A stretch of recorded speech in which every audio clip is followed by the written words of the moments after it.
बघा आता काल आपण ना शब्दांच्या 8 जाती घेतलेल्या होत्या आणि मला असं वाटतं की नंतर ना शेवटी आपला लेक्चर संपता तुमच्यापर्यंत माझा आवाज पोहोचत होता काल. पण तरीही मी असं समजतो की कालचं लेक्चर तुमच्यापर्यंत पोचलं नाही ह्या टेक्निकल प्रॉब्लेममुळे. म्हणून आपण आता काय करतो आहोत, कालची जी रिव्हिजन जी आहे ना ती रिव्हिजन आज आपण परत घेतो आहोत. ठीक आहे. तर आता तुम्ही काल मी तुम्हाला सांगितलं की ह्या परीक्षेना ज्या सरळ सेवा भरतीच्या ज्या परीक्षा आहेत त्याच्यामध्ये शब्दांच्या 8 जातींवरती सातत्याने प्रश्न विचारले जातात. त्यामुळे आपल्याला शब्दांच्या 8 जाती व्यवस्थित समजून घेणं गरजेचं आहे. शब्दांच्या 8 जातीची बेसिक कन्सेप्ट जी आहे ती तुम्हाला माहिती पाहिजे. म्हणजे आपण पुढचं जे व्याकरणविषयक जो भाग आपण पाहणार आहोत तो समजायला तुम्हाला सोपा जातो. जो आवश्यक भाग आहे तो सगळा भाग आपण इथे या ऑनलाईन क्लासमध्ये आपण घेणार आहोत. तर आता ह्या शब्दांच्या ज्या 8 जाती आहेत आणि तुम्हाला मी काल सांगितलं, पुन्हाही आज सांगतो की हे जे आहे याचा दर्जा जो आहे लँग्वेजेसचा, भाषांचा, तो उच्च माध्यमिक परीक्षेचा ठेवलेला आहे, म्हणजे 12वीच्या परीक्षेचा ठेवलेला आहे.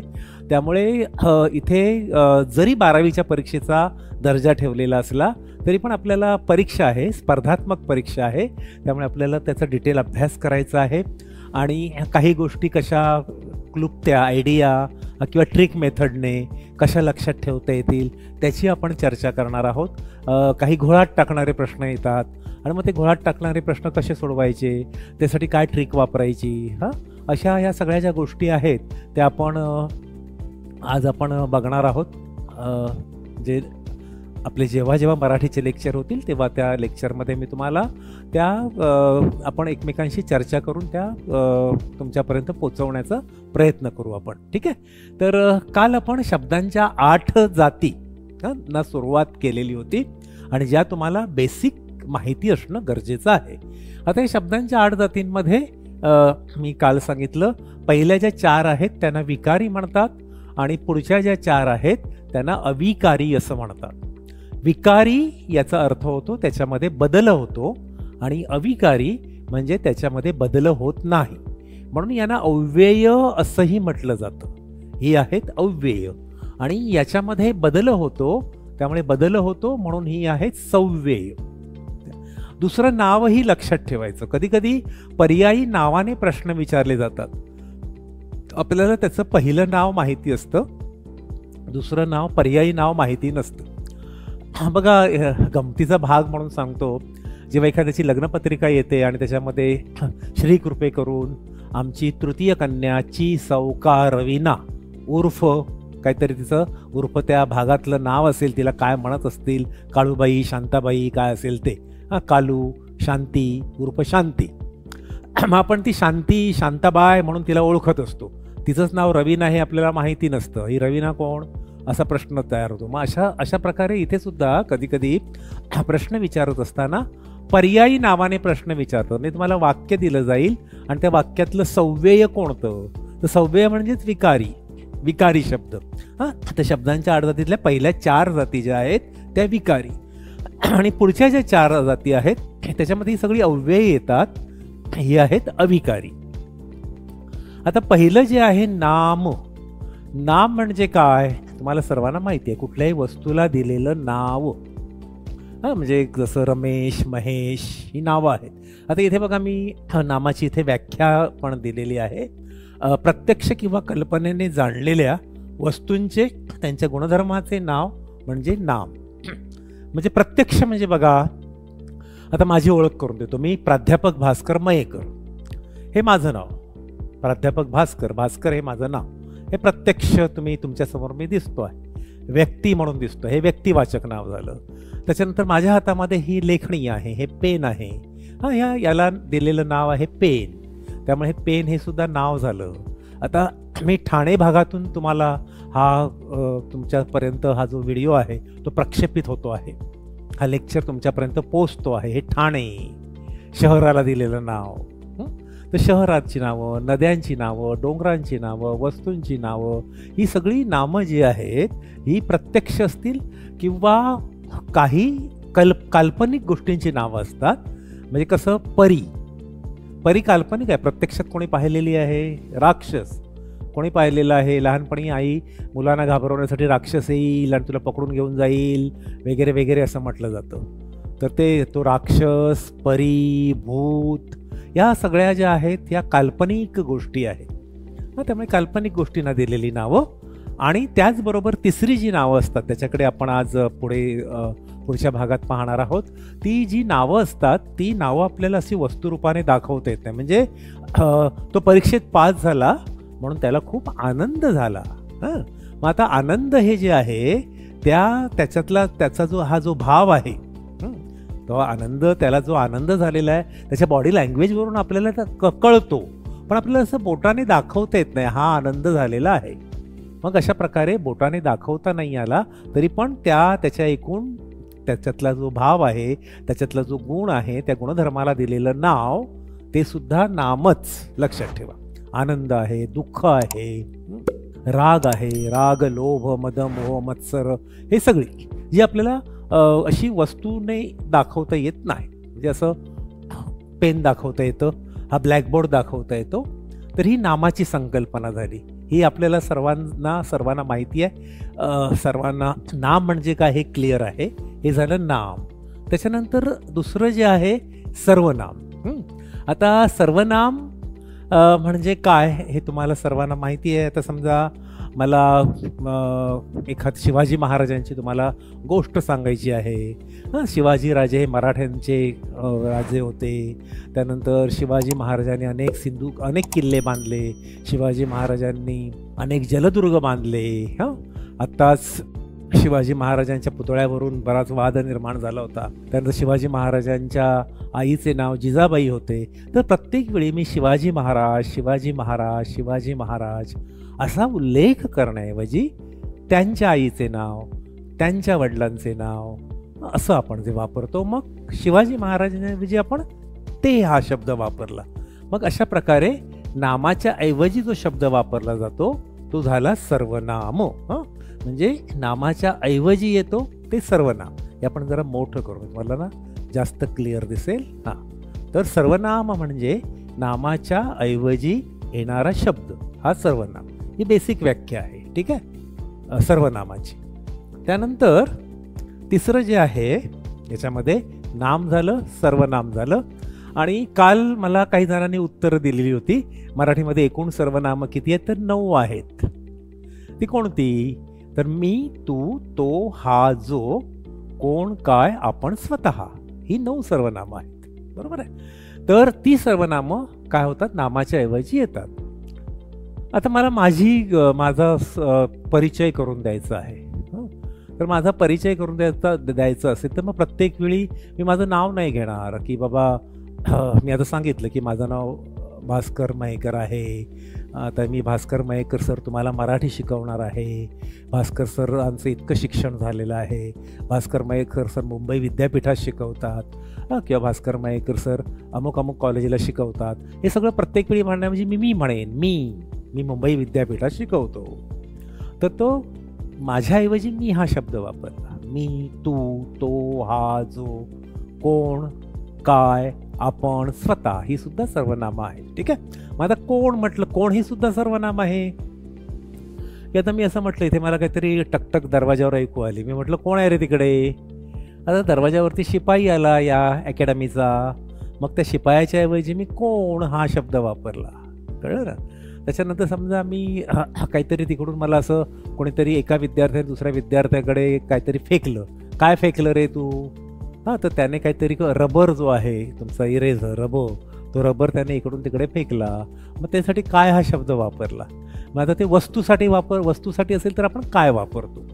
व्यक्तिवाचक असेल व्यक्तींसाठी आपण कोण हा शब्द वापरतो. त्यामुळे कोण आणि काय ही सुद्धा सर्वनामं आहेत.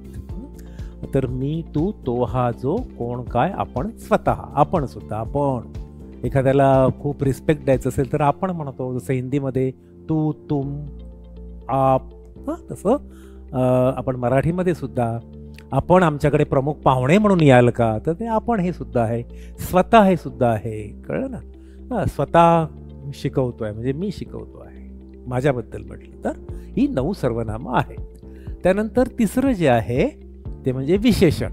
आता काल विशेषण आपलं नंतर लेक्चर तो खूप क्लिअर तुमच्यापर्यंत शेवटी पोहोचत होता आणि त्यामुळे बऱ्याच विद्यार्थ्यांची मला त्याच्यामध्ये उत्तरं मिळत होती.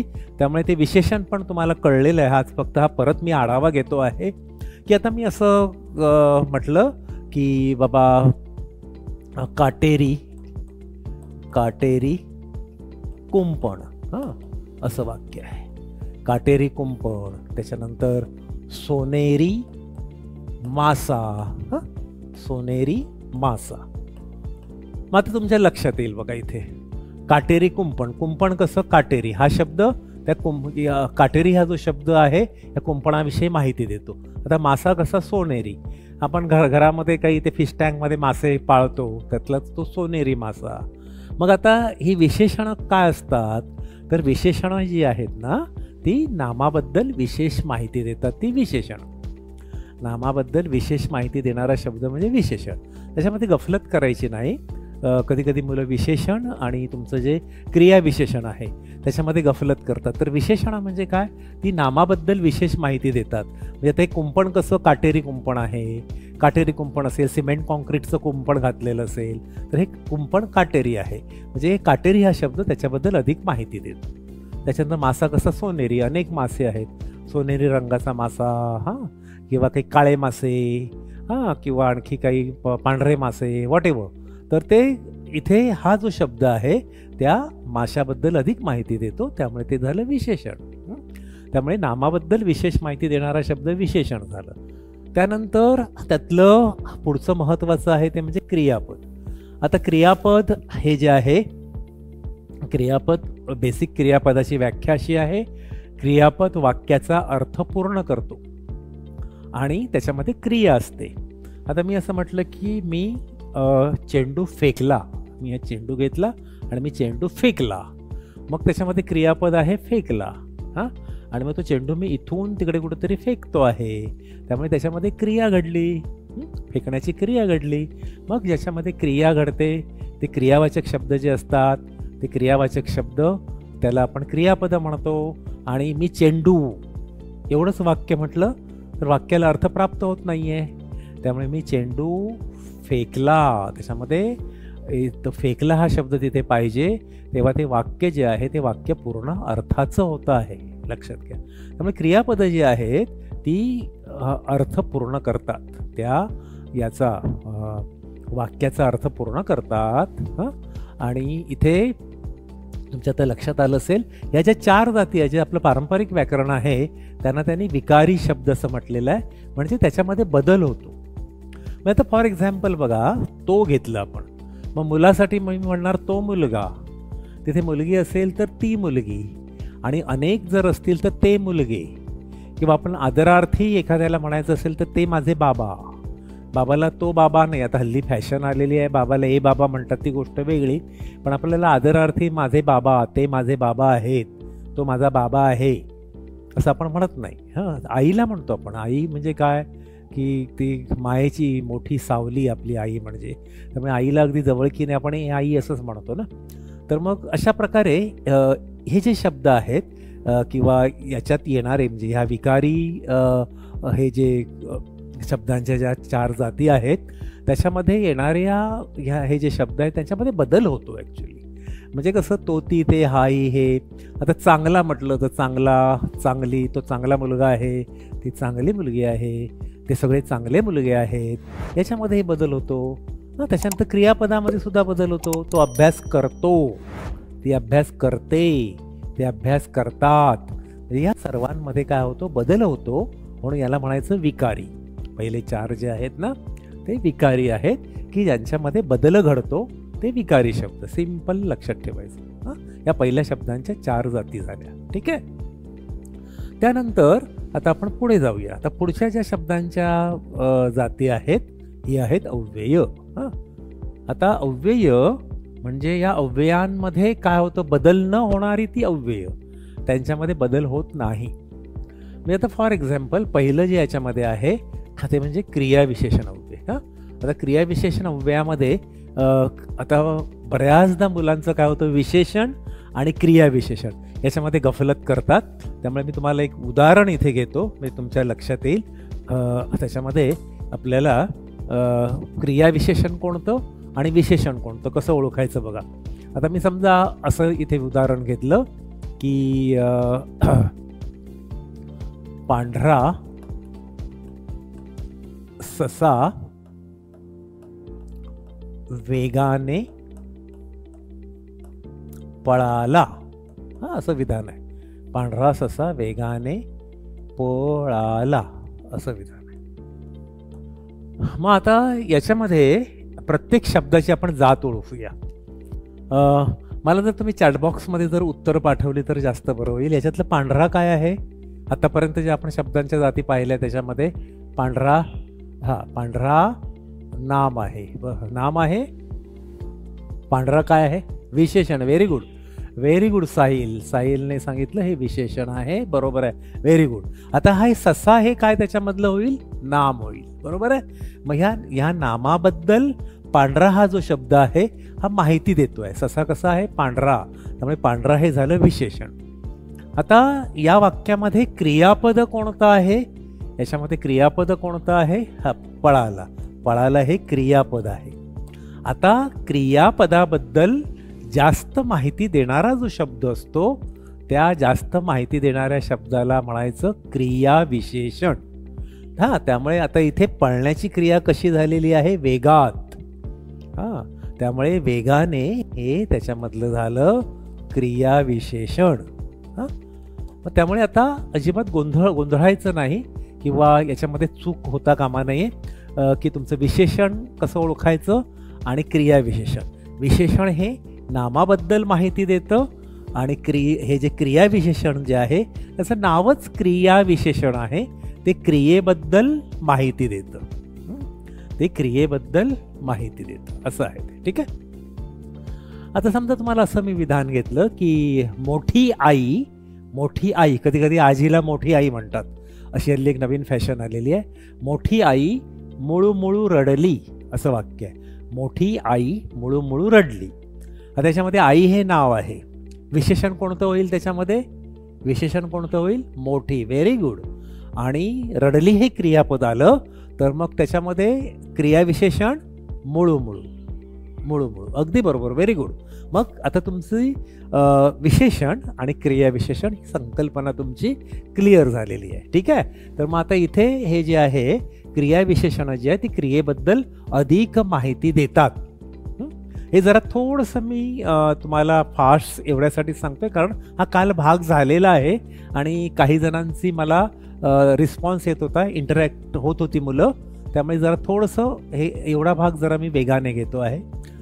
तर क्रियाविशेषण म्हणजे क्रियेबद्दल अधिक माहिती देणारा शब्द, त्याला आपण क्रियाविशेषण असं म्हणतो. आता पुढचं जे आहे शब्दयोगी अव्यय.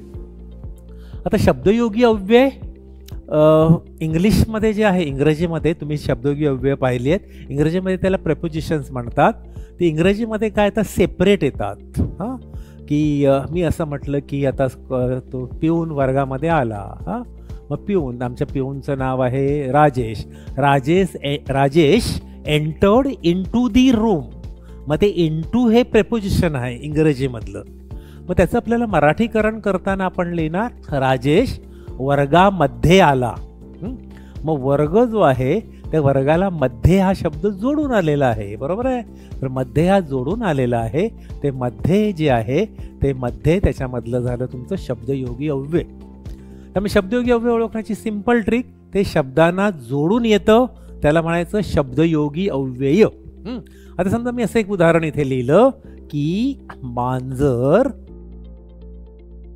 झाडा खाली बसली असं आहे. मांजर झाडाखाली बसली असं वाक्य आहे. आता याच्यामध्ये आपण प्रत्येक शब्दाची जात ओळखूया बघा. मांजर हे काय होईल सांगा मला? मांजर नाम. आता इथे झाडाखाली मध्ये कोणते कोणते शब्द आलेले आहेत शब्दांच्या? बरोबर बरोबर. इथे बघा, ऍक्च्युली झाड हे नाव आहे कारण शब्दयोगी अव्यय जी आहे ती नामाला किंवा सर्वनामाला जोडून येत असतात जनरली. तर मग हे झाड आणि त्याला खाली हे जे आहे हे शब्दयोगी अव्यय जोडून आलेलं आहे. बरोबर आहे. त्यामुळे खाली हे शब्दयोगी अव्यय. आता कधी कधी तुम्हाला तो प्रश्न विचारतात की दिलेल्या वाक्यातील शब्दयोगी अव्यय ओळखा, आणि मग त्याच्यामध्ये त्यांनी ॲक्च्युली ते फक्त खाली हे शब्दयोगी अव्यय आहे पण त्यांनी उत्तरामध्ये पर्यायामध्ये मांजर, झाडाखाली, बसली आहे असं काहीतरी दिले तुम्हाला पर्याय, तर मग त्यांनी नुसतं खाली नाही दिलं तर मग ते झाडाखाली लिहून ठेवा. पण ॲक्च्युली शब्दयोगी अव्यय जे आहे ते खाली आहे, कारण ते शब्दाला जोडून आलेलं आहे. आणि मग उरलेला शब्द काय येईल? बसली क्रियापद, याच्यामध्ये क्रिया आहे त्यामुळे बसली हे क्रियापद. त्यामुळे तुमचं हे जे आहे शब्दयोगी अव्यय हे क्लिअर झालं. तर शब्दयोगी अव्यय ही शब्दांना जोडून येतात आणि शब्दयोगी अव्यय जी आहेत ती वाक्याला अर्थ प्राप्त करून देतात. आता माझ्या डोक्यावरती पंखा आहे आणि मी असं विधान केलं की मी त्या पंख्याखाली उभा आहे, तर मी पंख्या उभा आहे असं म्हटलं तर वाक्याला अर्थ प्राप्त होत नाही ना. त्यामुळे त्याला खाली हा शब्द जोडावा लागतो, त्यामुळे तो खाली हा शब्द जोडावा लागतो, मग तो खाली शब्द जोडावा लागतो आणि मग त्या वाक्याला अर्थ प्राप्त करून देतो. त्यामुळे इथे खाली हा जो शब्द जो आहे तो खाली शब्द याच्यामध्ये काय होईल? त्या वाक्याला अर्थ प्राप्त करून देतो आणि तो शब्दाला जोडून येतो. मग अशा प्रकारे शब्दाला जोडून आलेले शब्द जे शब्द असतात त्यांना म्हणायचं शब्दयोगी अव्यय. आता पुढचं जे आहे ते उभयान्वयी अव्यय. आता उभय पक्षांमध्ये काहीतरी मीटिंग झाली, उभय पक्षांची मीटिंग झाली, तर उभय म्हणजे दोन गोष्टी एकत्र येऊन ज्या गोष्टी घडतात ते तर तिथे उभय दोन या अर्थाने वापरलं जातं. तर मग आता या उभयान्वयी अव्यय जे आहे त्याची व्याख्या करत असताना आपल्याला अशी करता येईल. मग बघा, मी समजा असं विधान घेतलं की राम व लक्ष्मण वनात गेले. असं मी विधान घेतलं, राम व लक्ष्मण वनात गेले. तर याच्यामधली ही दोन नामं आहेत, राम एक आणि लक्ष्मण, त्यांना जोडण्याचं कार्य करतं व. त्यामुळे व हे झालं तुमचं याच्यामध्ये उभयान्वयी अव्यय. व झालं उभयान्वयी अव्यय, दोन शब्दांना जोडताय. समजा मी असं एक विधान केलं, कार्यक्रमाला मुख्यमंत्री आले होते परंतु उपमुख्यमंत्री नव्हते. आता इथे दोन वाक्य आहेत, ती दोन वाक्य कुठल्या शब्दाने जोडली, कुठल्या अव्ययाने जोडली? परंतु. कार्यक्रमाला मुख्यमंत्री आले होते हे एक वाक्य आणि परंतु उपमुख्यमंत्री आलेले नव्हते हे दुसरं विधान आहे. त्यामुळे परंतु हा जो शब्द आहे तो परंतु हा शब्द दोन वाक्यांना जोडतो. मग अशा प्रकारे दोन शब्दांना किंवा दोन वाक्यांना जोडणारा शब्द जो असतो त्याला आपण म्हणतो उभयान्वयी अव्यय. सिंपल. आणि शेवटचं जे आहे ते म्हणजे केवल प्रयोगी अव्यय. केवल प्रयोगी अव्यय म्हणजे काय? तर आपल्या मनामध्ये एखादी भावना उद्दीपित झाली की चटकन जो शब्द बाहेर पडतो तर तो म्हणजे केवल प्रयोगी अव्यय. उत्कट भावना मनात निर्माण झाल्यावरती पटकन शब्द जो बाहेर तोंडावाटे पडतो ती म्हणजे केवल प्रयोगी अव्यय. एखादी व्यक्ती गेली की आपण म्हणतो अरे रे सुशांत सिंग राजपूत गेला, अरे रे सिद्धार्थ शुक्ला गेला. मग ते आपण अरे रे शोकदर्शक आहे ना, आपल्याला खूप आनंद झाला, हा किती सुंदर बाग ही, छान वारे वाहत आहेत, पक्ष्यांचा किलबिलाट चाललेला आहे. मग आपल्याला बरं वाटतं, मग आपण म्हणतो हा किती सुंदर बाग ही, अरे रे हा ओ. हे सगळे जे शब्द आहेत या विविध भावभावना दाखवतात. एखाद्याचं आपल्याला कौतुक करायचं असेल तर आपण म्हणतो शाब्बास तुझा पहिला नंबर आला. त्यामुळे ते शाब्बास हे काय झालं त्याच्यामध्ये केवल प्रयोगी म्हणजे आपल्या मनामध्ये विविध भावभावना निर्माण झाल्या की आपल्या तोंडावाटे बाहेर पडणारे जे शब्द असतात ते तोंडावाटे बाहेर पडणारे शब्द म्हणजे ती असतात तुमची अव्यय, केवल प्रयोगी अव्यय.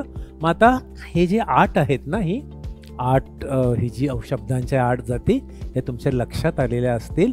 आता मी एक दोन उदाहरणं घेतो. आता इथे बघा, तो मोठ्याने हसतो.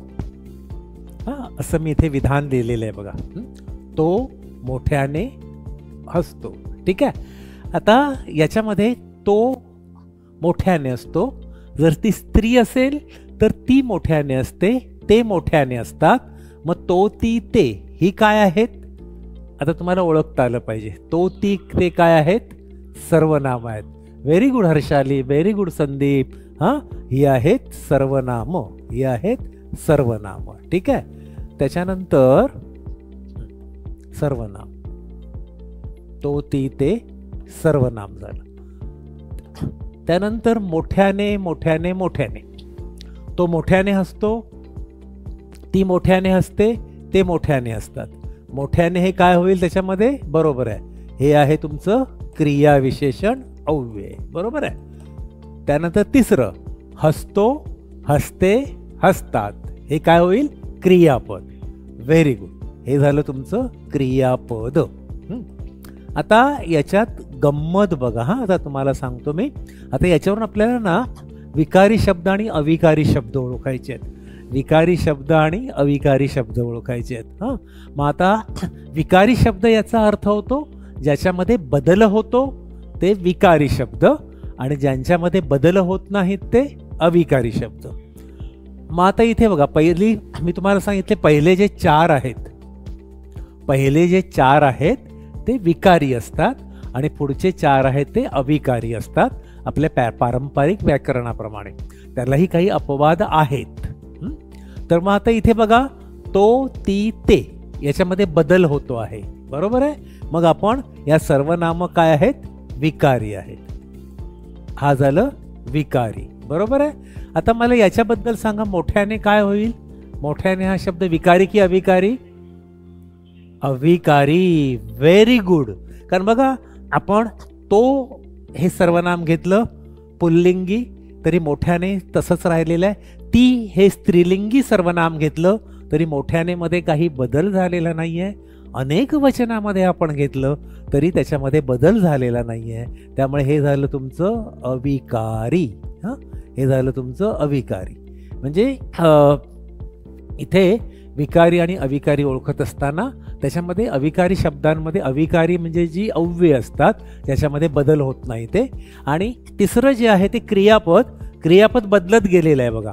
हसतो, हसते, हसतात, त्यामुळे ते काय झालं? विकारी. त्यामुळे ते झालं विकारी. ठीक आहे. हां, मग तुमच्या आता लक्षात आलेलं आहे विकारी कशाला म्हणतात आणि अविकारी कशाला म्हणतात. तर विकारी म्हणजे ज्यांच्यामध्ये बदल होत जातो ती विकारी, आणि ज्यांच्यामध्ये बदल होत नाही ती असतात अविकारी.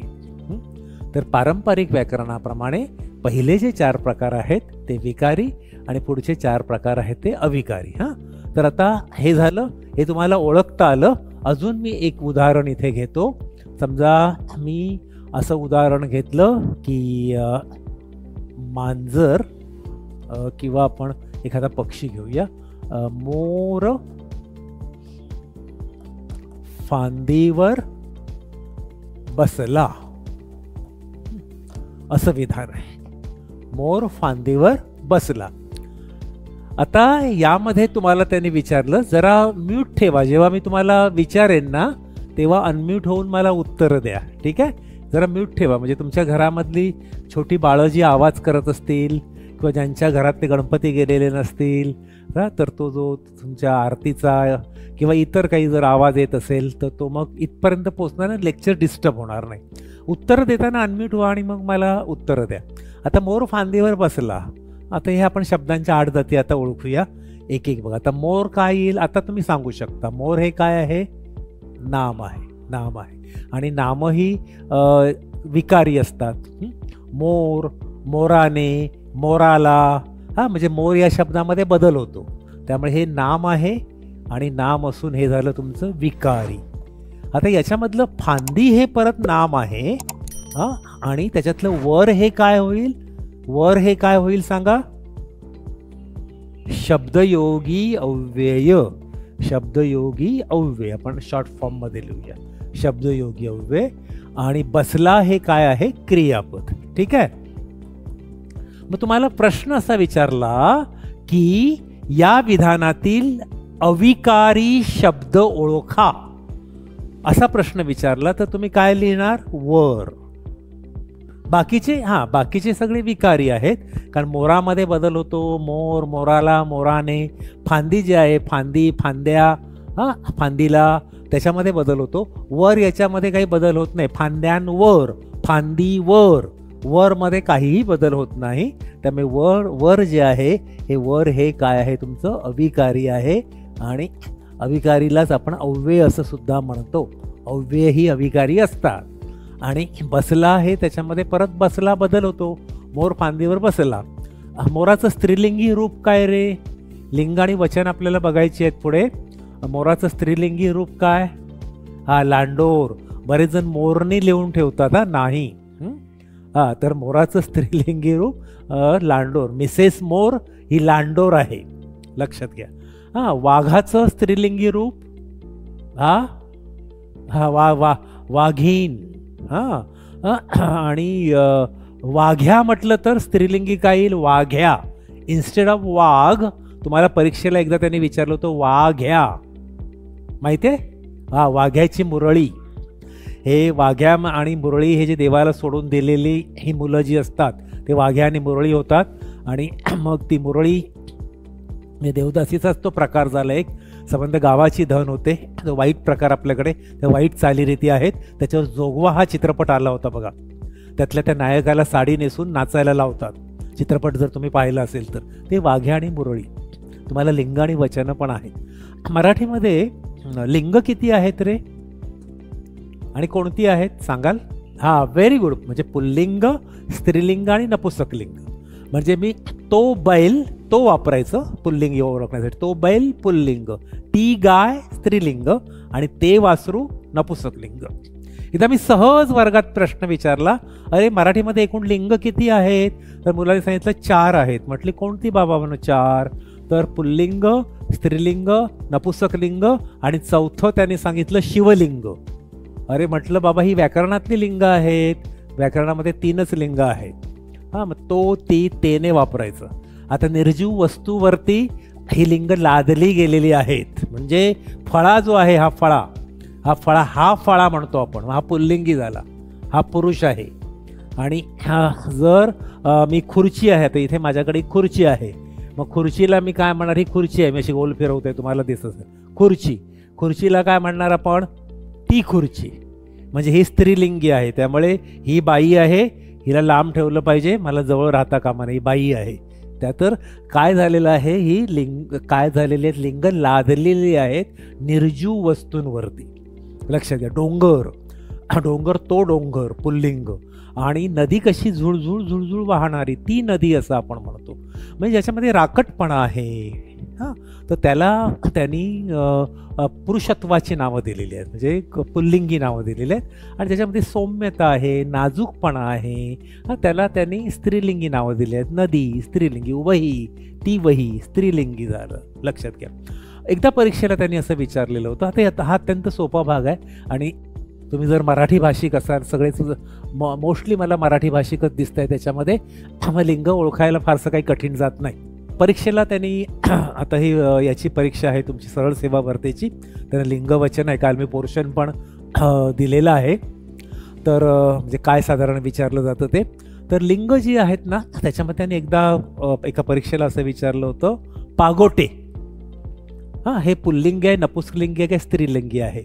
लाल लाल पागोटे गुलाबी शेला. पागोटे काय येईल? पगडी, ती पगडी म्हणतो, म्हणजे स्त्रीलिंगी झाली. फेटा, तो फेटा म्हणजे पुल्लिंगी. आणि ते पागोटे म्हणतो आपण. मग ते पागोटे म्हणत असल्यामुळे ते नपुसकलिंगी होईल. लक्षात ठेवा. नपुसकलिंगी होईल ते पागोटे. लक्षात घ्या. तर ही 3 लिंग आहेत मराठीमध्ये. चौथं शिवलिंगाला मध्ये आणू नका, ठीक आहे? त्यामुळे पुल्लिंग, स्त्रीलिंग आणि नपुसकलिंग हे 3 लिंग आहेत. वचन किती आहेत मराठीमध्ये? नंबर इंग्लिशमध्ये म्हणतो. वचन एक पेन, अनेक पेन, त्याच्यावर डॉट देतो आपण. ॲक्च्युली एक पंखा अनेक पंखे, किंवा एक केळं अनेक केळी, एक पुस्तकं अनेक पुस्तके. म्हणजे वचन किती आहेत मराठीमध्ये? 2च आहेत. एक वचन आणि अनेक वचन. बहुवचने हिंदीमध्ये म्हणतात. लक्षात घ्या. त्यामुळे आता एक डोळा अनेक डोळे, एक कान अनेक काने नाही. काही शब्दांची बरोबर, काही शब्दांची अनेक वचनं होत नाहीत. लक्षात घ्या. एक कुत्रा अनेक कुत्रे. एक वाघ अनेक वाघे. वाघच राहील. एक हत्ती अनेक हत्ते नाही, हत्तीच राहील. लक्षात घ्या. त्यामुळे हे आपल्याला तुम्हाला येतं आहे. त्यामुळे लिंगवचनाचा तुमचा मार्क तुम्हाला सहज मिळेल.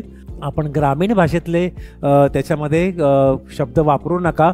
कारण एकदा मी एका असंच वर्गात गमतीने विचारलं, एक दगड, हा स्टोन, स्टोन, एक दगड, त्याचं अनेक वचनी रूप काय होईल सांगा? एक दगड, दगड. आता तर बघा, आता तिथे खूप दगड आहेत. हा तेथे खूप दगड आहेत असंच म्हणतो आपण. तर दगडाचं काय होतं सांगतो तुम्हाला. आपण बोली भाषेमध्ये बोलताना त्याने मी आता जसं काही विद्यार्थी मला उत्तर देत आहेत तसं वर्गामध्ये सुद्धा काही विद्यार्थ्यांनी मला असं उत्तर दिलं होतं, एक दगड अनेक दगड. म्हटलं कसं काय रे? तर तो विद्यार्थी म्हणाला, सर मी तुम्हाला ना वाक्यात उपयोग करून सांगतो म्हणजे लक्षात येईल. एक दगड अनेक दगड. की झाडावर खूप कैऱ्या होत्या, मी दगड मारली आणि कैऱ्या पाडल्या. मग आता दगड मारली आणि कैऱ्या पाडल्या हे आपलं बोली भाषेतलं झालं. इथे आपल्याला प्रमाण भाषा हवी. ठीक आहे. तिथे आपण प्रत्येकाची बोलीभाषा जी आहे, आपल्याला बोलीभाषेबद्दल आदर पाहिजे. आणि त्या बोलीभाषा अस्तंगत होत जातील. कोकणी आहे, मालवणी आहे, किंवा अहिराणी आहे, किंवा खानदेशी आहे, ते आपण घरी बोलतो. पण आता इथे अभ्यास करत असताना आपल्याला प्रमाण भाषेतच ते लिहावं लागेल. जरी आपण घरात असं म्हणत असू, दगड मारले आणि कैऱ्या पाड, 4 दगड मारले आणि पक्षी उडवले, ठीक आहे, घरी बोलत असू. इथे दगड बिगड असं आपण म्हणत नाही.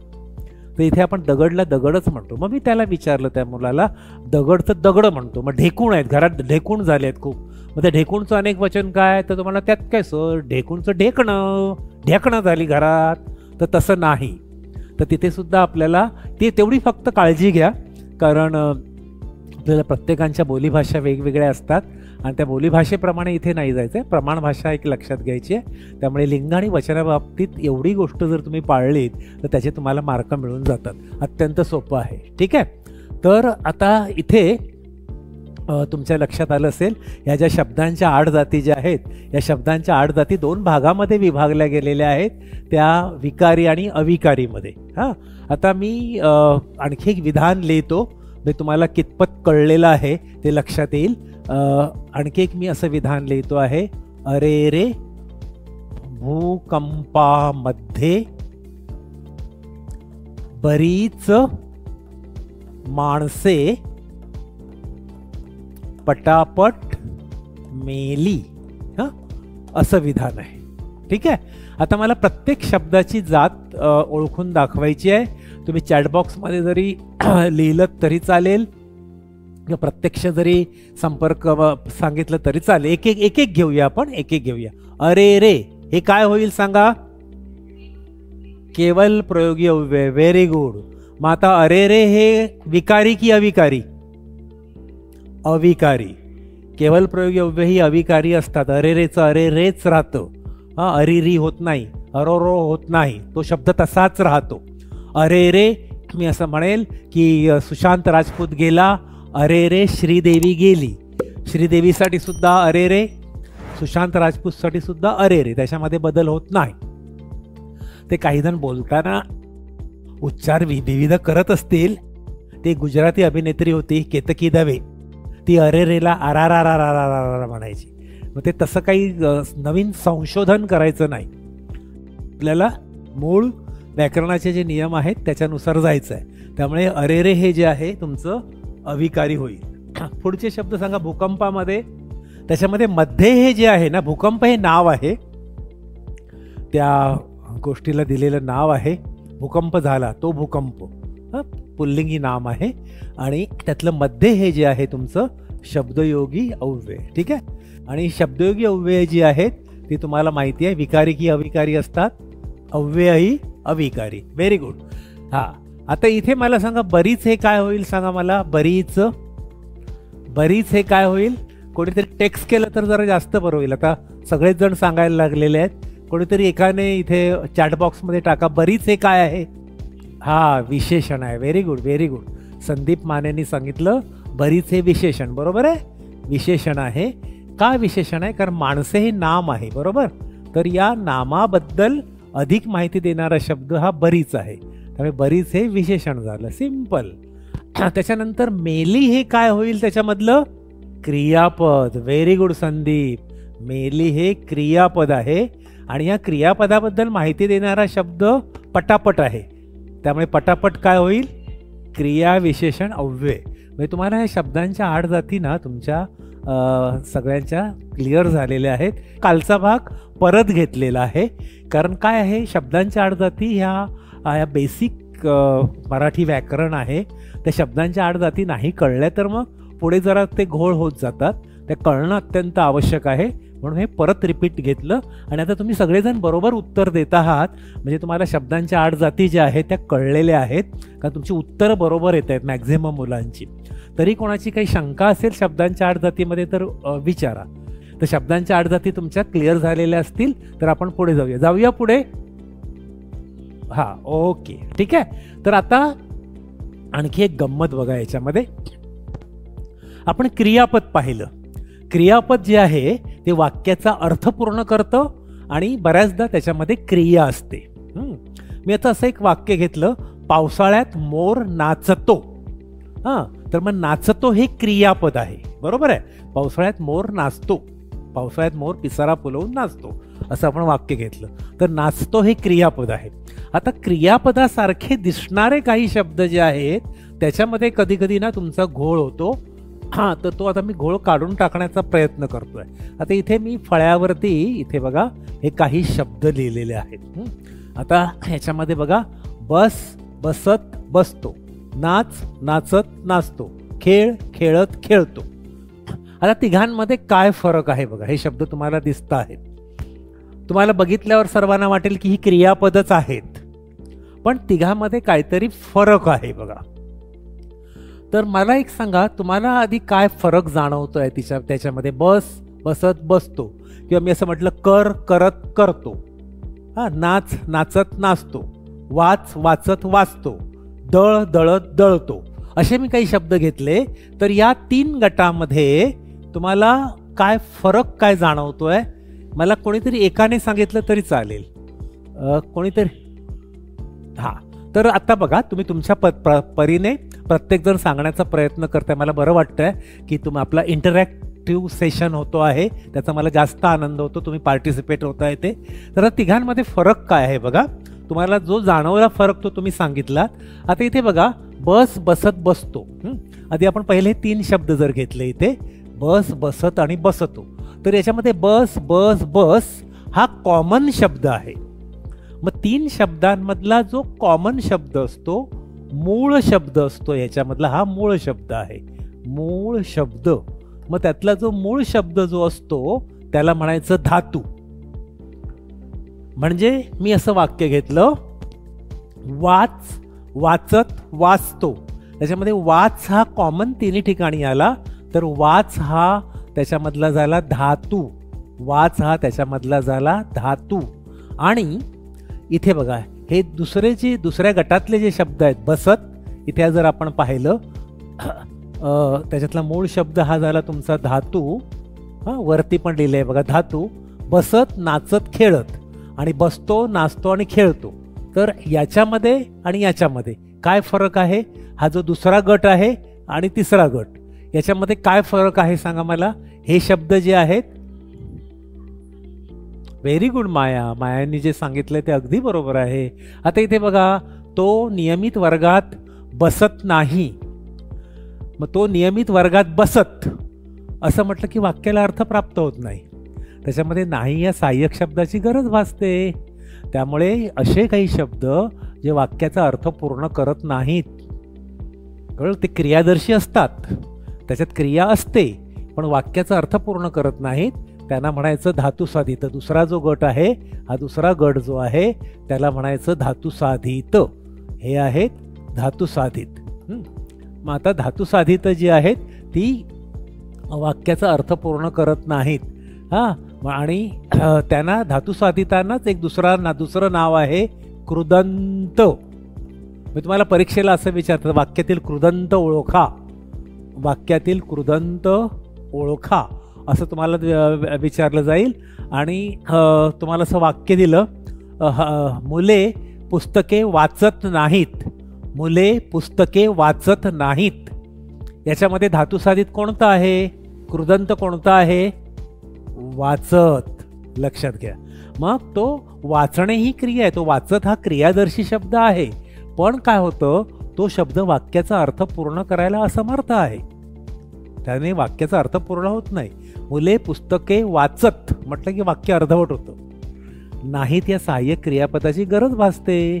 तर त्यामुळे जे शब्द वाक्याचा अर्थ पूर्ण करत नाहीत, वाक्याचा अर्थ पूर्ण करायला असमर्थ असतात, त्यांना म्हणायचं धातुसाधित. आणि बसतो, नाचतो, खेळतो ही काय आहेत? क्रियापद. कारण ही वाक्याचा अर्थ पूर्ण करतात. तो वर्गात बसतो, ती रेकॉर्ड लावल्यावर नाचते किंवा तो नाचतो, वाक्याचा अर्थ पूर्ण होतो. तो मैदानावर खेळतो, हे शब्द वाक्याचा अर्थ पूर्ण करतात. वाक्याचा अर्थ पूर्ण करणारी असतात क्रियापद, आणि जी वाक्याचा अर्थ पूर्ण करत नाहीत ती असतात धातुसाधित किंवा त्याला कृदंत असंही म्हटलं जातं. आणि त्याच्यातला जो मूळ शब्द असतो त्या मूळ शब्दाला म्हणायचं धातू. आता धातू विविध अर्थाने वापरला जातो. एक धातू म्हणजे हा व्याकरणामधला धातू म्हणजे क्रियावाचक शब्दामधला मूळ शब्द हा धातू. आणि दुसरं धातू आपण कशाला म्हणतो? तांबा, पितळ हे जे धातू आहेत हे सगळे हे जे आपण मेटल्स जे आहेत तो धातू. आणि तिसरं आपल्या शरीरातले विविध धातू, कळलं ना, जाठर रस किंवा आणखी लाळ, हे सगळे आपल्या शरीरातले विविध धातू. त्यामुळे विविध अर्थाने धातू हा शब्द वापरला जातो. तर मग आता इथे आपल्याला व्याकरणाच्या दृष्टिकोनातून धातू म्हणजे मूळ शब्द त्यातला. आता परीक्षेला त्यांनी असं एक वाक्य विचारलं होतं आणि सांगितलं होतं या वाक्यातील धातुसाधित ओळखा. आता वाक्य मी तुम्हाला सांगतो आणि मला तुम्ही त्याच्यातलं धातुसाधित कोणतं आहे ते सांगा. वाक्य असं होतं, ताजमहाल बांधल्याला बरीच वर्षे झाली. ताजमहाल बांधल्याला बरीच वर्षे झाली. मी फळ्यावर लिहितो ते विधान पाहिजे तर, आणि मग मला त्याच्यातलं तुम्ही धातुसाधित सांगायचं आहे. वाक्य मी फळ्यावर लिहितो आहे. ताजमहाल बांधल्याला बरीच वर्षे झाली. मग आता याच्यामध्ये मला सांगा की धातुसाधित किंवा कृदंत कोणता आहे? बांधल्याला. अगदी बरोबर. त्याच्यात क्रिया असायला पाहिजे. बांधणे ही क्रिया आहे ना. चिमणी घरटे बांधते, चिमणा घरटे बांधतो, क्रिया असते. पण तो शब्द वाक्याचा अर्थ पूर्ण करत नाही. त्यामुळे ताजमहाल बांधल्याला एवढंच आपण वाक्य घेतलं तर ते वाक्य अर्थपूर्ण होत नाही. त्यामुळे बांधल्याला हे याच्यामधलं होईल तुमचं धातुसाधित. आणि बरीच काय होणार सांगा मला? बरीच काय आहे? इथे कोणीतरी उत्तर बरीच लिहिलेलं आहे. बरीच काय होईल? विशेषण. Very good, very good. स्मिथने सांगितलं हे विशेषण. हे वर्षे कशी तर बरीच, वर्षाबद्दल हा माहिती देत आहे. त्यामुळे बरीच हे याच्यामधलं झालं तुमचं विशेषण. आणि वर्षे हे ते नाम आहे, हे नाम आहे. आणि झाली हे काय होईल त्याच्यामध्ये? झाली हे क्रियापद. सिंपल. झाली हे क्रियापद. अजिबात गोंधळ घालू नका. आणि हे बांधल्याला मी आता सांगितलं हे कृदंत किंवा धातुसाधित. आणि ताजमहाल हे काय होईल परत? नाम. ताजमहाल हे काय होईल? नाम. ठीक आहे. आता आणखी एक मी विधान घेतो.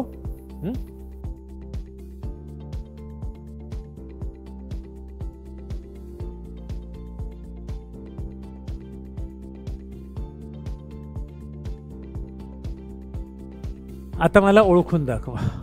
छोटी हे काय होईल सांगा मला? छोटी विशेषण. प्राजक्ता कशी छोटी आहे, ती दळते आहे गंमत म्हणून. दळूबाई दळू करते. छोटी हे विशेषण झालं. प्राजक्ता हे नाम आहे. परत जात हे सुद्धा नाम आहे, त्या गोष्ट दिलेलं नाव. त्यामुळे आणि वर हे काय होईल मला सांगा? वर काय होईल? वर हे शब्दयोगी अव्यय. आणि मग दळत काय होईल? दळत हे याच्यामधलं आहे धातुसाधित, दळत हे धातुसाधित आणि होती हे क्रियापद. ठीक आहे, लक्षात घ्या. आणि जातं हे परत त्याच्यातलं नाम आहे, त्या नामाला हा वर हा शब्द जोडलेला आहे. हल्ली घरामध्ये जाती दिसत नाहीत. एकदा मी एकाकडे गणपतीसाठी जेवायला बोलावलं होतं, गणपतीचा प्रसाद खायला या. आम्ही गेलो घरी आणि त्या बाईने सांगितलं तुम्हाला एक अँटिक पीस दाखवते. मी म्हटलं आता काय अँटिक पीस दाखवते. आम्ही बघायला गेलो तर तिने दाखवलं जातं. तर आता जातं हे अँटिक पीस झालेलं आहे.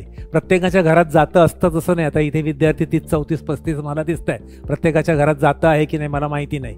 तर तो अँटिक पीस झालेला आहे आता. पूर्वी प्रत्येकाच्या घरात जातं असायचं आणि सकाळी स्त्रिया उठल्यावरती ओव्या म्हणून त्या जात्यावरती दळण दळायच्या. आता ते अँटिक पीस झालेलं आहे जातं हे. हां, काही काही गोष्टी अँटिक पीस होतात, तसं ते जातं अँटिक पीस. जातं, पाटा, वरवंटा हे अँटिक पीस झालेले आहेत, प्रत्येकाच्या घरात असत नाहीत. तर ॲनिवे आता तुमच्या लक्षात आलं असेल धातू, धातुसाधित आणि क्रियापद याच्यामधला फरक. धातू म्हणजे मूळ शब्द, प्रश्न विचारले आहेत याच्यामधलं की याच्यामध्ये असं काहीतरी वाक्य दिलं जाईल तुम्हाला की राधा नेहमीच रडते, राधा नेहमीच रडते. वरील वाक्यातील रड हा टिंब टिंब आहे, तर रड हा राधा नेहमीच रडते. तर रड हा काय आहे त्याच्यातला धातू, मूळ शब्द. हां, किंवा एकदा त्यांनी असं विचारलेलं होतं वाकतो, वाक, वाकत, वाकतो याच्यामधला मूळ शब्द कोणता आहे तर वाक. वाक हा मूळ शब्द आहे. तर तो मूळ शब्द म्हणजे धातू आणि जे शब्द वाक्याला अर्थ प्राप्त करून देत नसतील ती धातुसाधित आणि अर्थ प्राप्त करून दिले की मग त्याला म्हणायचं क्रियापद. ठीक आहे, तर ही गोष्ट तुमच्या लक्षात आलेली आहे. आपण आता पुढे जाऊया. पुढे बघू आपण. इथे शब्दांच्या 8 जाती झाल्या आणि शब्दांच्या 8 जातीबरोबरच आपल्याला धातू, धातुसाधित म्हणजे काय ते सुद्धा तुमच्या लक्षात आलं. इथे एक व्याख्याच्या स्वरूपात दिलेलं आहे. धातू क्रियावाचक शब्दातील मूळ शब्द, त्यानंतर धातुसाधित क्रियावाचक पण वाक्याचा अर्थ पूर्ण करत नाहीत, त्यानंतर क्रियापद वाक्याचा अर्थ पूर्ण करतात आणि धातुसाधित म्हणजेच कृदंत. आता इथे बघा, ताजमहाल बांधल्याला बरीच वर्ष झाली हे आपण ओळखलं, बांधल्याला. आता दुसरं एक विधान इथे मी लिहिलेलं आहे, टाकी भरत आली असं विधान मी इथे या बोर्डावरती तुम्हाला दिसतंय. टाकी भरत आली याच्यामध्ये धातुसाधित कोणता आहे भरत. ठीक आहे, पण मी असं म्हटलं की भरत जाधव माझा आवडता अभिनेता आहे, मग भरत काय होईल? हा, मग ते नाम होईल. म्हणजे एकच शब्द जो आहे तो विविध प्रकाराने वापरता येतो. कसं बघा, आता त्याची गंमत सांगतो मी तुम्हाला. इथे मी आता काही उदाहरणं दिलेली आहेत, त्याच्यामध्ये एकच शब्द वेगवेगळ्या पद्धतीने कसा आलेला आहे ते बघूया. इथे एक स्वाध्याय दिलेला आहे, त्या तो स्वाध्याय जरा मी आता सोडवून घेतो म्हणजे तुमच्या लक्षात येईल. आता इथे हे बघा, हे शब्दांच्या जाती ओळखा हे आधी आपण पाहूया इथे वरवालं. ठीक आहे, हा ओके. आता इथे बघा, पहिलं विधान मी घेतलं, तो झाडावर बसला. मग याच्यामध्ये वर काय होईल सांगा मला? शब्दयोगी अव्यय. Very good. दुसरं बघा, तू वर जा. याच्यामध्ये वर काय होईल? वर काय होईल सांगा? हा, अनिमेश सांग. अनिमेश, क्रियाविशेषण. Very good. हा, जाण्याची क्रिया कुठे? वर. इथे वर क्रियाविशेषण झालं. आता इथे बघा, वर आणि वधू मंचावर आले. मग वर काय होईल इथे? वर आणि वधू मंचावर आले. वर. नवरा आणि नवरू हे नाम. त्यानंतर वर, वरपिता. इथे विधान आहे बघा, वरपिता रागावला, वरपिता नागावला. याच्यामध्ये वर विशेषण. तो पिता जो आहे ते जे वडील आहेत ते वडील कोणाचे? वराचे. वरपिता, वधूपिता, सावत्र पिता. हा, म्हणजे इथे तो पुढचा जो शब्द आहे तो वर हा शब्द आहे पित्याबद्दल अधिक माहिती देतो, त्यामुळे इथे झालं विशेषण. इथे विशेषण होत आहे. स्वयंवरात तू रामाला वर. हे वर काय होईल सांगा? पूर्वी स्वयंवर व्हायची ना, द्रौपदी स्वयंवर, सीता स्वयंवर झाली. मग त्याच्यामध्ये तू स्वयंवरात असं म्हटलेलं आहे, तू रामाला वर. मग वर काय होईल? हे वर काय होईल सांगा सांगा. जगू, सूर्यवंशी, विशाल. हा, वर हे क्रियापद आहे. वर हे वाक्याचा अर्थ पूर्ण करतं. स्वयंवरात तू रामाला वर, त्यामुळे वर हे त्याच्यामध्ये झालं क्रियापद. आता पूर्वी काय व्हायची, स्वयंवर व्हायची ना, की ती सीता स्वयंवर किंवा तुमचं द्रौपदी स्वयंवर झालं, त्यावेळेस राजकन्येनं सुद्धा आपलं वर निवडण्याची मुभा होती. ती अशी माळ घेऊन सगळ्यांकडे फिरत बसायची. ते सगळे राजपुत्र बसलेले आहेत, जो आवडेल त्याच्या गळ्यामध्ये माळ घातली, मग त्याच्यामध्ये क्रिया आली, ते वर झालं क्रियापद. ठीक आहे. त्यानंतर दशरथाने कैकेयीला 2 वर दिले. हे वर काय होईल? हां, तर आता इथे हे जे वर आहे ना, ते प्रॉमिस या अर्थाने. पूर्वी वर दिले जात असत किंवा शाप दिला जायचा. हां, तर ते वर आणि शाप आपल्याला डोळ्यांना दिसत नाहीत, ती भाववाचक नामं आहेत, त्यामुळे हा नामच प्रकार होईल. ठीक आहे. आता पुढचं उदाहरण मी आणखी एक घेतलेलं आहे, ते आता पाहू. हे वर सारखंच आणखी एक उदाहरण आहे. इथे बघा आता, फुले टोपलीत भर, इथे भर आलेला आहे. जाईची वेल मांडवभर पसरली आणि ती भरभर चालते. आता भर 3 प्रकारात आलेला आहे. आता पहिलं बघा, फुले टोपलीत भर. हा, आता इथे भर म्हणजे ती वेच आणि ती भर टोपलीमध्ये घे आणि ती फुलं भर, म्हणजे इथे हे भर हे तुमचं झालं क्रियापद. हे झालं क्रियापद. ठीक आहे. त्यानंतर वेल मांडवभर पसरली, हे भर हे जोडून आलेलं आहे, हे शब्दयोगी अव्यय. हे झालं तुमचं शब्दयोगी अव्यय. आणि ती भरभर चालते, भरभर काय होईल? हा, हे क्रियेबद्दल अधिक माहिती देतं, म्हणजे ते झालं तुमचं क्रियाविशेषण. चालण्याची क्रिया कशी झाली? बरोबर. ठीक आहे. आता आणखी काही उदाहरणं आपण घेऊया आणि मग पुढे जाऊया. तुमच्या लक्षात आलं असेल. आता इथे काही उदाहरणं घेऊ, कारण याच्यातली बरीचशी उदाहरणं आपण घेतली आहेत. तर आता इथे आणखी मी 2 उदाहरणं इथे फळ्यावरती घेतली. बघा, तो खातो आणि वारंवार पाणी पितो, असं उदाहरण आहे. तो खातो आणि वारंवार पाणी पितो. आता मला याच्यातला प्रत्येक शब्द सांगा. तो हे काय होईल? सर्वनाम. खातो, खातो, खातो क्रियापद. हा, कारण हे एक वाक्य होत आहे बघा. तो खातो हे एक वाक्य आहे, त्यामुळे इथे हे वाक्य इथे समता आहे. तो खातो, त्यामुळे खातो हे क्रियापद. आणि हे काय होईल? आणि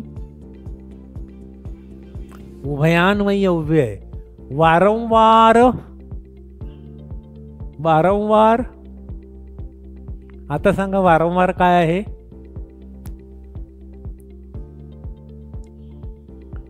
वारंवार हा दीपाली धुमाळ काय म्हणताय? दीपाली क्रियापद, क्रियाविशेषण. पिण्याची क्रिया कशी झालेली आहे? वारंवार. तो वारंवार पाणी पितो. काही जणांना एखादी गोष्ट वारंवार करण्याची सवय असते, तसं त्याला वारंवार पाणी प्यावंसं वाटतं. तोंडाला त्याच्या घशाला कोरड पडते आणि तो वारंवार पाणी पितो. त्यामुळे क्रियेबद्दल माहिती दिलेली आहे. त्यामुळे वारंवार हे तुमचं होईल क्रियाविशेषण. हा, क्रियाविशेषण अव्यय होईल. पाणी हे काय होईल? पाणी नाम. आणि पितो क्रियापद. हा, क्रियापद. लक्षात आलंय तुमच्या. त्यानंतर आता पुढचं बघा, रस्त्यावर जपून व सावकाश चालावे, असं एक विधान आहे. रस्त्यावर जपून व सावकाश चालावे. हा, रस्ता नाम आणि वर हे काय परत? शब्दयोगी अव्यय. हा, जपून व सावकाश चालावे. जपून. आता इथे बघा, चालण्याची जी क्रिया आहे ती जपून करा आणि सावकाश, हे दोन्ही जे आहेत जपून आणि सावकाश चालावे ह्या क्रियेबद्दल माहिती देत आहेत. त्यामुळे ते काय होणार? क्रियाविशेषण. Very good. आणि जपून आणि सावकाश या 2 शब्दाला व हा शब्द जोडतो आहे, त्यामुळे व हे काय होईल? उभयान्वयी अव्यय. Very good. म्हणजे आता इथे शब्दांच्या ह्या ज्या 8 जाती आहेत या शब्दांच्या 8 जाती सर्वांच्या क्लिअर झालेल्या आहेत. ठीक आहे, तर आता आपण थोडंसं पुढे जाऊया. शब्दांच्या 8 जाती तुमच्या लक्षात आल्यात. आता हे जे नाम आहेत आणि नाम आणि नामाचे आपण काही प्रकार आता आपण पाहणार आहोत. आता हे शब्दांच्या 8 जाती पाहिल्या, आता नामाच्या प्रकारांकडे आपण जाऊया. बघा आता काय आहे. आता इथे बघा, मी समजा असं म्हटलं की राम या विद्यार्थ्याचा प्रामाणिकपणा मला आवडतो. याच्यामध्ये 3 नावं आहेत, राम, विद्यार्थी आणि प्रामाणिकपणा. हे सुद्धा नाम आहे. मग आता ती 3 गटामध्ये विभागली आहेत. आता ते 3 गट ओळखायचे कसे ते तुम्हाला सांगतो. आता मी सांगितलं, आता ह्या वर्गामध्ये जवळजवळ 35 विद्यार्थी आहेत. मग आता विद्यार्थी म्हटलं की सगळे विद्यार्थी, मी असं ते संबंध दाखवणार, हे 35 विद्यार्थी आहेत. मग विद्यार्थी हे सर्वांना उद्देशून म्हटल्यामुळे त्यांना म्हणायचं सामान्य नाम, आणि त्याला जातीवाचक नाव किंवा धर्मीवाचक नाव असं दुसरं नाव आहे. पेट नेम असतात ना काही जणांची. म्हणजे एखाद्याचं नाव वडिलांनी प्रकाश असं ठेवलेलं असेल, त्याला प्रकाश कोणीच म्हणत नाही. त्या संबंध त्या कॉलनीतला तो पक्क्या होऊन जातो. काशीनाथ असेल तो काशा होऊन जातो. तर तसं यांची सुद्धा पेट नावं आहेत. म्हणजे हे सामान्य नामालाच जातीवाचक नाव किंवा धर्मीवाचक नाम असं म्हटलं जातं. मग आता हे इंग्लिशमध्ये त्याला ना कॉमन नाऊन असं म्हणतात. Common noun, commonly. नाही तर तुम्ही माझ्यासमोर आता अध्ययन करता आहात, शिकता आहात, म्हणून तुम्ही आता सगळे विद्यार्थी झालात. मग विद्यार्थी हे सामान्य नाम, आणि त्यातलं मी एखाद्याचं नाव घेतलं, वैभव किंवा जतीन किंवा निशा, ऋतुजा, ही जी आहेत ही होतील तुमची विशेष नामं. इंग्रजीमध्ये त्याला प्रॉपर नाऊन असं म्हटलं जातं. म्हणजे ते व्यक्तिवाचक नामं किंवा धर्मीवाचक नामं म्हणतात. म्हणजे आता याच्यातलं जतीन हे एका व्यक्तीचं नाव, निशा हे एका व्यक्तीचं नाव, ऋतुजा एका व्यक्तीचं नाव, तुषार एका व्यक्तीचं नाव. मग ती व्यक्तिवाचक नावं झाली. आणि तुम्हाला सगळ्यांना विद्यार्थी म्हटलं की ते झालं सामान्य नाव. आता मी असं म्हटलं की भारतामध्ये अनेक नद्या आहेत. नदी हे काय होईल? सामान्य नाम. आणि त्या सर्व नद्यांमध्ये मी असं म्हटलं गंगा एक पवित्र नदी आहे. मग गंगा म्हटलं तर काय होईल? एकच गंगा आहे, मग ते होईल विशेष नाम. आणि गंगेचं पावित्र्य मी काय सांगू, तर पावित्र्य हा जो शब्द आहे ते सुद्धा त्या ह्याला दिलेलं नाव आहे त्या गोष्टीला. त्याचा जो पवित्रपणा जो आहे ते पावित्र्य ते आपल्याला असं बोटाने दाखवता नाही आलं की मग त्याला आपण म्हणायचं तिसरा जो प्रकार आहे ते म्हणायचं भाववाचक नाव. ते गुण किंवा धर्म असतात, त्याला धर्मवाचक नामं असं म्हणतात. धर्मवाचक नामं म्हणजेच भाववाचक नामं. इंग्लिशमध्ये त्याला ॲब्स्ट्रॅक्ट नाऊन असं म्हणतात. तुम्हाला इंग्रजीचाही अभ्यास करायचा आहे या परीक्षेला, त्यामुळे काही गोष्टी कॉमनली लक्षात ठेवता येतात. ही तिसरी भाववाचक नाव म्हणजे ॲब्स्ट्रॅक्ट नाऊन, जी बोटाने दाखवता येत नाहीत.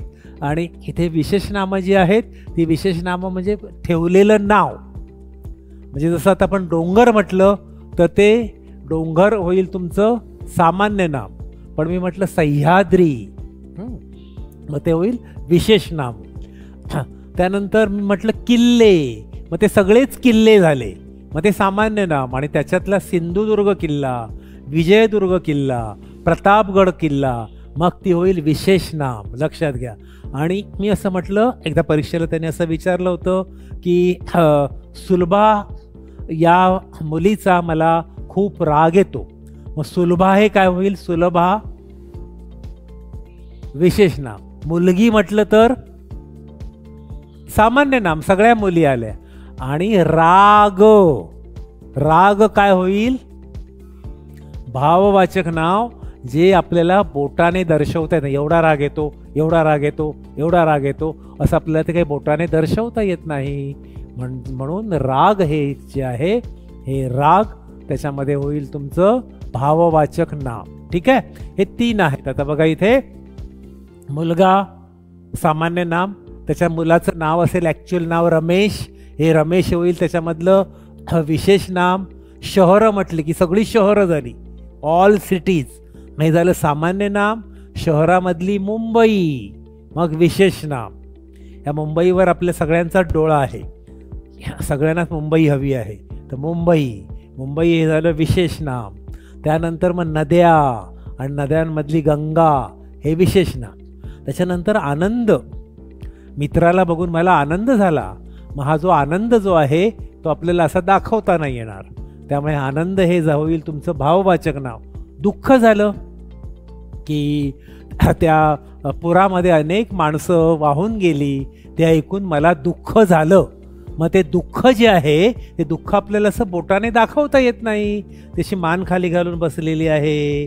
त्याच्यानंतर मग रडते आहे, तिची एकूण बॉडी लँग्वेजवरून कळतं. त्यामुळे दुःख हे झालं तुमचं भाववाचक नाव, सिम्पल.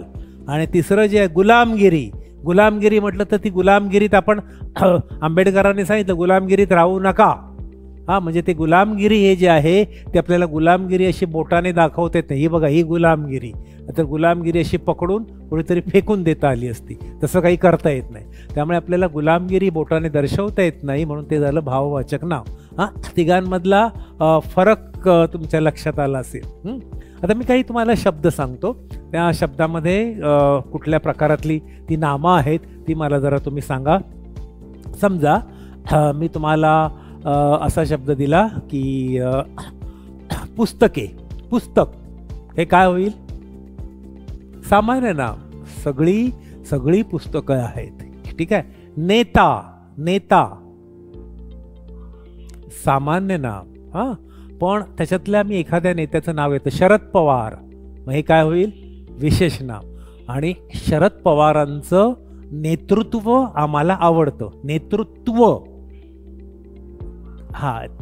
जे आपल्याला बोटाने दाखवता येत नाही. त्यामुळे बोटाने दाखवता नाही आलं तर मग त्याला म्हणायचं आपण भाववाचक नाव. सिंपल आहे ते, ठीक आहे. आणि सामान्य नाम जे सगळ्यांना उद्देशून म्हटलेली जी आहे ती सामान्य नामं, त्यातलं एखाद्या व्यक्तीला पर्टिक्युलर दिलेलं असेल तर मग ते विशेष नाव. आणि जर आपल्याला बोटाने दाखवता नाही आलं तर त्याला म्हणायचं भाववाचक नाव, ठीक आहे. आता भाववाचक नाव असं दाखवता येणार नाही. बघा, बघा, हा आनंद, हे दुःख, हा राग, ही गुलामगिरी, ही फसवेगिरी, असं आपल्याला दाखवता येत नाही. ती भाववाचक नामं असतात. आता आणखी मी तुम्हाला उदाहरण सांगतो की समजा तुम्हाला असं दिलं सूर्य चंद्र तारे. सूर्य चंद्र तारे आकाशात चमकतात. आता याच्यामध्ये मला प्रत्येक तुम्ही मला सांगा कुठल्या प्रकारातलं नाव आहे. सूर्य विशेष नाम, एकच आहे ना जगामध्ये, सूर्य एकच आहे, त्यामुळे ते होईल विशेष नाव. चंद्र विशेष नाव. दोन चंद्र आहेत का? बघा, इथे चंद्र आणि इथे चंद्र नाही, एकच आहे, विशेष नाव. तारे, तारे पटकन उत्तर द्यायचं नाही, विचारपूर्वक उत्तर लिहायची. तारे, कितीतरी तारे आहेत हो, त्यामुळे तारे हे होईल तुमचं सामान्य नाम. पण मी असं म्हटलं की शुक्र तारा मंद झाला, मग शुक्र तारा काय होईल? मग ते विशेष नाम. लक्षात घ्या. तारे म्हटलं की आता पटकन आपण म्हटलं सूर्य चंद्र म्हटलं, तुम्हाला वाटलं तारे सुद्धा विशेष नाम नाही. तारे कितीतरी आहेत आकाशामध्ये, त्यामुळे ते झालं सामान्य नाम. आणि त्याच्यामधला शुक्र तारा म्हणजे पर्टिक्युलर एकच तारा, शुक्र तारा, ध्रुव तारा असं म्हटलं आपण की मग ते काय होईल? विशेष नाम होईल. लक्षात घ्या. आता मी असं म्हटलं की आठवड्यामध्ये 7 वार असतात, सोमवार, मंगळवार, बुधवार, गुरुवार, शुक्रवार, शनिवार आणि रविवार. किती? 7 वार असतात. मग वार हे काय होईल? वार सामान्य नाम. आणि सामान्य नाम. आणि मंगळवार हा गणपतीचा वार आहे, मग मंगळवार विशेष नाम होईल. आणि मी असं म्हटलं देव, आपण सर्व देवांची देवांवर श्रद्धा असायला पाहिजे. देव, मग देव काय होईल? सामान्य नाम. आणि ब्रह्मदेवाची पृथ्वी तलावावर पूजा होत नाही, मग ब्रह्मदेव विशेष नाम. लक्षात घ्या, ब्रह्मदेव विशेष नाम आहे. आणि ब्रह्मदेव आपल्या जास्त काही जणांच्या परिचयाचा नाही आहे, कारण ब्रह्मदेवाचं मंदिर नाही आहे पृथ्वी तलावावरती. मग आता देव म्हटलं की ते सगळेच देव झाले, आणि त्या देवांमधला एक देव ब्रह्मदेव म्हणजे ते विशेष नाव झालं. लक्षात घ्या. आणि देवावर आपली श्रद्धा असावी. मग त्याच्यामधलं श्रद्धा हे काय होईल? मग भाववाचक नाव. ही श्रद्धा आपल्याला असं बोटाने दाखवता येत नाही, पण मी असं वाक्य घेतलं की श्रद्धा माने देवाची पूजा करत होती. मग श्रद्धा माने असं म्हटलं तर मग ती श्रद्धा काय होईल? हा, मग विशेष नाम होईल. एक शब्द दोन प्रकारांमध्ये येतो, लक्षात घ्या. मी असं म्हटलं अरे विश्वास, माझा तुझ्यावर मुळीच विश्वास नाही. मग पहिला विश्वास काय होईल सांगा मला? हा, त्याचं नाव, तो हाडामासाचा माणूस, त्या विश्वासवर विश्वास नाही, म्हणजे ते झालं विशेष नाम. आणि तुझ्यावर माझा मुळीच विश्वास नाही, आय कॅन ट्रस्ट यू. हा जो ट्रस्ट आहे तो विश्वास बोटाने दाखवता येत नाही, म्हणून तो विश्वास काय होईल? भाववाचक नाम. Very good. मी तुम्हाला तिघांमधले फरक लक्षात आलेले आहेत. सामान्य नाम कसं ओळखायचं, विशेष नाम कसं ओळखायचं, भाववाचक नाम कसं ओळखायचं, तिघांमधला फरक लक्षात आला. सगळ्यांना कॉमनली म्हटलं की ते सामान्य नाम, त्याच्यातलं पर्टिक्युलर एखाद्या व्यक्तीचं नाव असेल, विशेष नाम, आणि हे आपल्याला हे घटक वस्तुरूपाने दाखवता नाही आले. असं आता इथे जसं आपल्याला मुलं ही सगळी तुम्ही विद्यार्थी मला दाखवता येतात बोटाने, त्यातले ह्या विद्यार्थिनी रुपाली, जया, रमेश बोटाने दाखवता येतात, पण तुमचा प्रामाणिकपणा मला असं दाखवता नाही येणार. हां, मग ती झाली तुमची भाववाचक नावं. ठीक आहे. तर या नोटवर आपण आज इथे थांबूया आणि पुढच्या लेक्चरला जिथे आज आपण थांबलेलो आहोत तिथूनच सुरुवात करूया. ठीक आहे. काही शंका असल्या तर मला उद्या विचारा. आज आपण हे नामाचे विविध प्रकार जे पाहिलेत त्या प्रकारांबद्दल, प्रकाराच्या व्यतिरिक्त आणखी काही जे प्रकार आहेत ते आपण उद्या घेऊया. ठीक आहे. भेटू नेक्स्ट लेक्चरला. शुभरात्री. बाय.